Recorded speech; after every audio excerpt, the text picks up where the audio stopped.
Movie की शुरुआत एक लड़की आना से होती है जो अपने रूम में बैठी चेलो बजा रही थी। तभी उसके स्टेप फादर रूम में आते हैं और उसके हाथ से चेलो लेकर उसके मुंह पर थप्पड़ मारते हैं और उसका रेप करने की भी कोशिश करते हैं। एना अपने सेल्फ डिफेंस में उसे पीछे धक्का देती है जिससे वो पास पड़े टेबल के वेस में जाकर लगता है। ग्लास वेस का शीशा सीधा उसके गले में लगता है जिससे उसकी मौके पर ही मौत हो जाती है। नेक्स्ट सीन में एना को कोर्ट में पेश किया जाता है जहां उससे सारे वाक़ये के बारे में पूछा जाता है। एना सब सच बताती है लेकिन उसकी मॉम एना के खिलाफ बयान दे देती है और कहती है कि मेरे हस्बैंड बहुत अच्छे इंसान थे और वो ऐसा नहीं कर सकते। कोर्ट एना के खिलाफ फैसला सुनाकर उसे 4 से 9 साल के लिए जेल भिजवा देती है। यूथ प्रिजन में पहुंचकर सबसे पहले एना की चेकिंग होती है और उन्हें प्रिजन यूनिफॉर्म पहनाकर उनके वार्डन फ्रैंक के पास भेजा जाता है। एना के साथ बाकी भी प्रिजनर्स को वार्डन से इंट्रोड्यूस करवाया जाता है जो उन्हें गुस्से में कहता है कि जैसा मैं कहूँ वैसा ही करना होगा उन सबको। फिर सबको उनकी जरूरत का सामान पकड़ाकर उनके रूम्स में ले जाया जाता है। एना की रूममेट जीनी रूम में बैठी बुक पढ़ रही थी।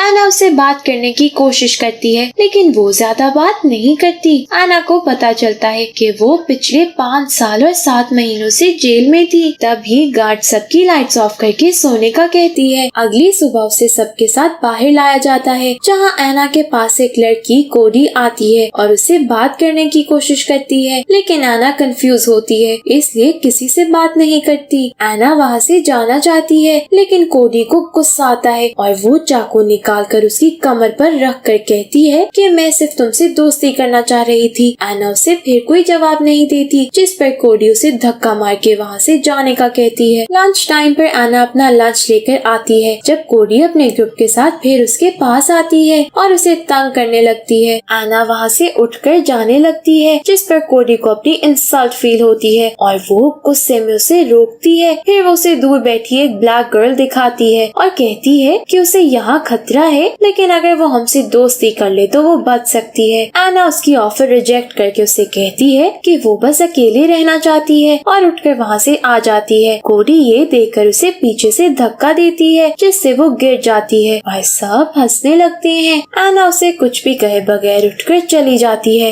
लंच के बाद एना मॉप लगा रही थी जब कोडी एक दफा फिर अपने ग्रुप के साथ उसके पास आती है और उसे उठाकर एक रूम में ले जाती है। रूम में दरवाजा बंद करके 2 लड़कियां उसका हाथ पकड़ती हैं और कोडी उसे जमीन पर लिटाकर बहुत मारती है। कोडी उसे अपनी इंसल्ट का बदला लेती है और उसे धमकी देती है कि अगर उसने किसी को कुछ बताया तो वो मारी जाएगी। सब लड़कियां मिलकर एना को बहुत किक्स मारती हैं और फिर वहाँ से चली जाती हैं। एना को बहुत ज्यादा चोट लगती है जिससे उससे मेडिकल रूम ले जाया जाता है। वहाँ उससे फीमेल गार्ड पूछती है कि ये सब किसने किया लेकिन एना कहती है कि अंधेरे की वजह से वो देख नहीं पाई। डॉक्टर जेन उसका चेकअप करती है और उसे दवाई देती है। वो उसे कहती है कि यहाँ पर सब बहुत जालिम है, अगर उसे दोबारा कोई मसला हो तो वो वार्डन फ्रैंक से बात करे। इस पर एना फ्रैंक के पास जाती है। फ्रैंक एना के साथ होने वाले इंसिडेंट के बारे में उससे पूछता है लेकिन वो उसे भी कोडी के बारे में नहीं बताती। फ्रैंक उसकी फाइल निकालता है जहाँ उसे पता लगता है कि एना को चेलो बजाना आता है और उसके ग्रेड्स भी काफी अच्छे थे जिस पर वो उसकी तारीफें करता है। वो उठकर एना के पास आता है और उसे फ्लर्ट करते हुए कहता है कि अगर तुम मेरा ख्याल रखोगी तो मैं तुम्हें प्रोटेक्ट कर लूंगा लेकिन एना एग्री नहीं करती और उठकर चली जाती है। एना रूम में जाकर बहुत रोती है। जीनी उससे पूछती है कि क्या फ्रैंक ने उसके साथ भी फ्लर्ट किया जिस पर एना हाँ में जवाब देती है। फिर जीनी उसे बताती है कि कोडी ने उसके साथ भी यही सब किया था जब वो यहाँ आई लेकिन अब वो ऐसा नहीं करती। जीनी खुश थी कि 1 साल बाद उसकी सजा खत्म हो जाएगी। वो एना के पास आकर बैठती है और उसकी तारीफ करती है कि वो बहुत खूबसूरत है। जीनी उसे किस करती है जिस पर एना पहले से रोकती है लेकिन फिर वो भी अपनी फीलिंग्स को कंट्रोल नहीं कर पाती और दोनों रोमांस करती हैं। नेक्स्ट डे एना फिर सबके साथ ग्राउंड में जाती है। वहाँ उसे वही ब्लैक गर्ल मिलती है जिससे कोडी उसे बचने का कहती है। वो एना के सर पर फुटबॉल मारती है लेकिन एना उसे कुछ नहीं कहती। जीनी उसके पास आकर उसे देखती है जिस पर एना कहती है कि ये सब नहीं होना चाहिए और जीनी के मना करने के बावजूद वो कोडी के पास जाती है लेकिन कोडी के बजाय उसकी क्लोजेस्ट फ्रेंड जो एना से बात करती है जो एना को कोडी से बात करने पर रोकती है जिस पर वो उसके मुंह पर पंच करती है। जो और एना एक दूसरे को बहुत मारती हैं, लेकिन गार्ड्स आकर उन्हें छुड़वाते हैं। लड़ाई के बाद कोडी एना से बात करती है, जहाँ वो अपने इंट्रोडक्शन के बाद उसे अपने ग्रुप में शामिल होने का कहती है। अंदर रूम में जाकर कोडी एना को ब्लैक गर्ल को मारने का कहती है, जिस पर एना उठकर बाहर आती है और उससे लड़ने लगती है। वो उसके मुंह पर पंच करती है, जिसके जवाब में वो उसके ऊपर बैठकर उसके बाल खींचती है। गार्ड्स आकर उन दोनों को अलग करते हैं और एना को सजा के तौर पर कपड़ों के बगैर कोल्ड रूम में भेज देते हैं। 2 दिन बाद एना को वहाँ से निकालकर फ्रैंक के पास लाया जाता है, जो उससे कहता है कि मैं तुम्हें लाइक करता हूँ, इसलिए मैंने तुम्हें 2 हफ्ते के बजाय 2 दिन वहाँ रखा।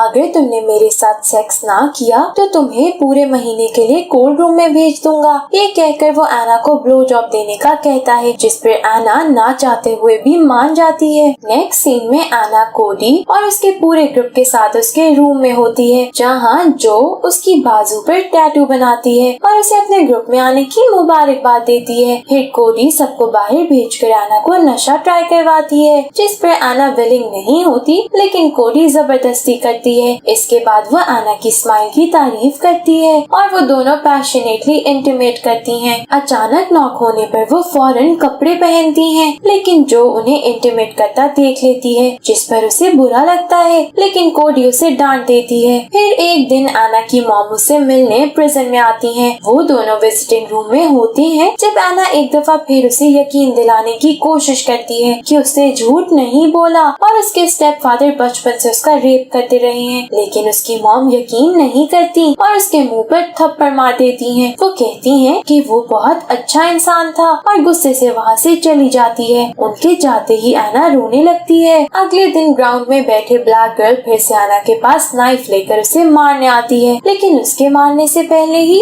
एना उस पर अटैक करती है और उसे जमीन पर लेटाकर बहुत मारती है। एक दफा फिर गार्ड्स आकर उनकी लड़ाई छुड़वाते हैं और एना को फ्रैंक के पास ले जाते हैं। फ्रैंक उसे कहता है कि उसने कैमरास में देखा है कि एना ने उसे पहले मारा है। अगर तुम चाहती हो कि मैं ये इंसिडेंट तुम्हारे रिकॉर्ड से रिमूव कर दूं, तो तुम्हें एक दफा फिर मेरे साथ सेक्स करना होगा। फिर वो एना को ड्रग्स देता है, जिससे एना अपना होश खोने लगती है और फ्रैंक उसे जो करने का कहता है वो कर देती है। फ्रैंक एक दफा फिर उसका रेप करता है। रूम में वापस आकर एना की जीनी से लड़ाई हो जाती है। उसके बाद वो कोडी के पास जाती है और उसे अकेले छोड़ने का कहती है, जिस पर कोडी भी उससे लड़ पड़ती है। बाहर ग्राउंड में वो जीनी के पास आती है, लेकिन वो उससे बात नहीं करती। इस पर एना उठकर 2 लड़कियों के पास जाती है जो ड्रग्स ले रही थी। एना उन्हें पैसे देकर इंजेक्शन लगाने का कहती है, जिस पर वो मान जाती हैं। रूम में जाकर कोडी एना पर ड्रग्स लेने पर गुस्सा करती है और गुस्से में उसे अपने ग्रुप से निकाल देती है। नहाते हुए ब्लैक गर्ल एना के पास आती है और उसे बहुत ज्यादा मारती है, जिस पर एना कुछ नहीं कह पाती क्योंकि उन्होंने उसके हाथ पकड़े हुए थे। अगले दिन एना फिर उन लड़कियों के पास जाकर ड्रग्स देती है, जिससे वो साइको होने लगती है। रूम में वो अपने बाजू पर कटर से डेड लिखती है क्योंकि अब वो मरना चाहती है। एना ड्रग्स एडिक्ट हो चुकी थी, इसलिए वो रोज उनके पास जाकर ड्रग्स लेती, लेकिन इससे उसकी तबीयत खराब होने लगी थी। जीनी उसकी हालत देखकर उसे ड्रग्स लेने से मना करती है, लेकिन वो उससे लड़कर बाहर आती है और एक दफा फिर उस ब्लैक गर्ल से लड़ने लगती है। इस बार लड़ाई बहुत सिवियर होती है कि गार्ड्स के रोकने पर भी वो नहीं रुकती और इमरजेंसी अलार्म बजाया जाता है। बहुत से गार्ड्स आकर उन्हें गन पॉइंट पर छुड़वाते हैं। एक दफा फिर से एना को कोल्ड रूम भेजा जाता है। कुछ दिन कोल्ड रूम में रखने के बाद फ्रैंक उसे वापस उसके रूम में भेज देता है। एना की तबीयत अभी तक बेहतर नहीं हुई थी। कोडी फिर उसके रूम में उससे बात करने आती है क्योंकि वो एना को पसंद करने लगी थी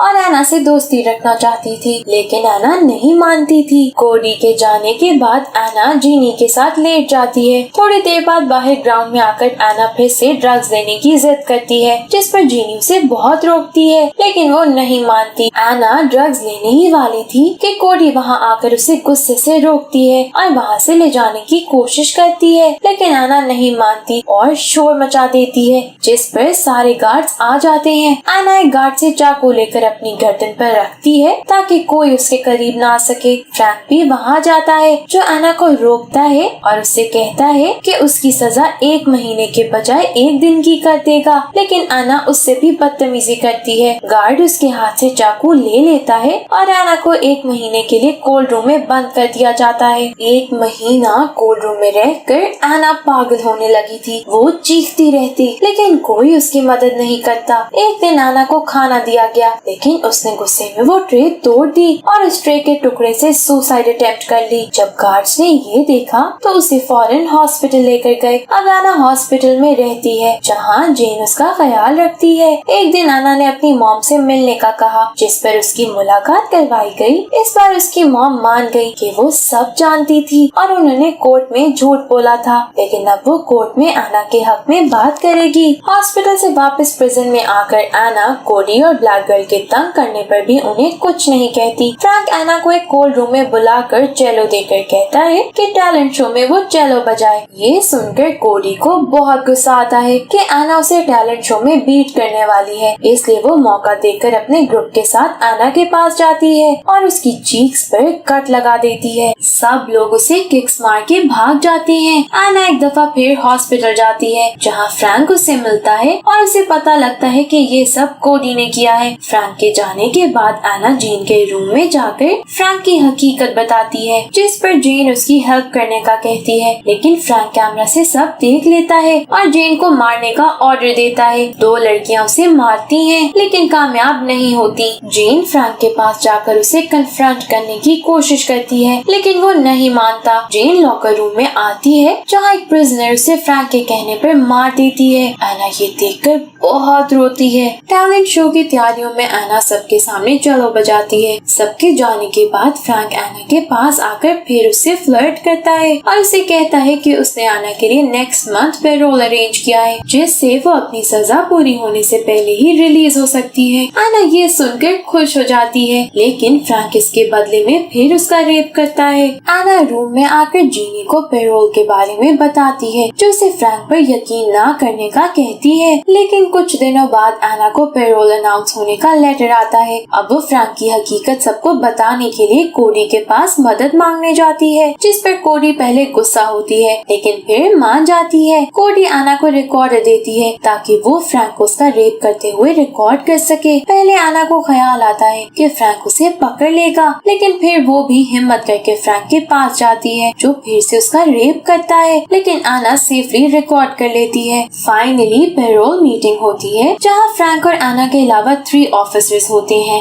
एना को प्रिजन में 1 साल हो चुका था। एना उनसे अपनी सब हरकतों के लिए सॉरी करती है और कहती है कि अब वो मैच्योर हो चुकी है, इसलिए फ्री होने के बाद वो ऐसा कुछ नहीं करेगी। लेकिन फ्रैंक मीटिंग में एना के खिलाफ बोलकर उसे मजीद कुछ ऐसा प्रिजन में रुकने का कहता है। ऑफिसर्स एना के खिलाफ फैसला देने वाले ही थे कि एना उन्हें रिकॉर्डिंग दिखा देती है। रिकॉर्डिंग देखकर फ्रैंक डर जाता है और वो डिलीट करने की कोशिश करता है, लेकिन ऑफिसर्स वो देख लेते हैं और फ्रैंक को अरेस्ट करवा देते हैं। फ्रैंक के अरेस्ट होने के बाद ऑफिसर्स आपस में डिस्कशन करके एना को बुलाते हैं और उसे अप्रिशिएट करते हैं कि उसने फ्रैंक के खिलाफ वीडियो बनाई। वो वीडियो वायरल हो जाती है और ऑफिसर्स एना को उसी दिन रिलीज कर देते हैं। एना अपना सामान लेकर जीनी से मिलने आती है। रास्ते में उसे कोडी मिलती है और वो दोनों एक दूसरे को सॉरी बोलते हैं। फाइनली 1 साल के बाद एना को इंसाफ मिलता है और वो फ्री हो जाती है। जेल से निकलते ही उसकी मॉम खड़ी होती है जो उसे खुशी से गले लगा लेती है। लास्ट सीन में एना एक शो में बहुत शौक से चेलो बजा रही होती है और उसकी मॉम ऑडियंस में बैठे उसे देखकर खुश हो रही थी और मूवी यहीं एंड हो जाती है। Thank you for watching.